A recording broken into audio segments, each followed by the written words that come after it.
Lige i hjertet er det sted, hvor Karen Blixen slog sig ned i Kenya sammen med sin mand, baron Bror von Blixen, bor vi på en lodge, der er utrolig smuk og velanlagt.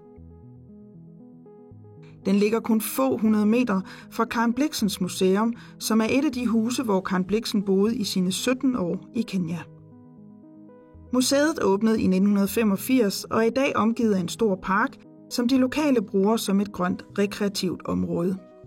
Lodgens fulde navn er Karen Blixen Coffee Garden and Cottages og blev bygget fra 1906 til 1908 i forbindelse med en kaffefarm, som Karen Blixen og hendes mand købte i 1913. De forlod den igen i 1931, hvor Karen Blixen rejste hjem til Danmark. Du kan bruge lang tid på at dykke ned i historien, som er ganske fascinerende. Det er helt forståeligt, at den blev filmatiseret i 1985 i storfilmen Out of Africa.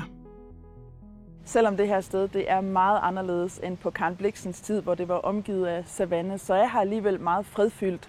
Og det er lidt tankevækkende, når man tænker på, hvor tæt vi er på Nairobi. Bydelen her den hedder Karen, opkaldt efter Karen Blixen, og det kan man kun være stolt af. Karen Blixen Coffee Garden and Cottages er det perfekte udgangspunkt for denne rundrejse, og sammen med et verdenskendt udtryk på Swahili, så er rammerne for en god rejse på plads.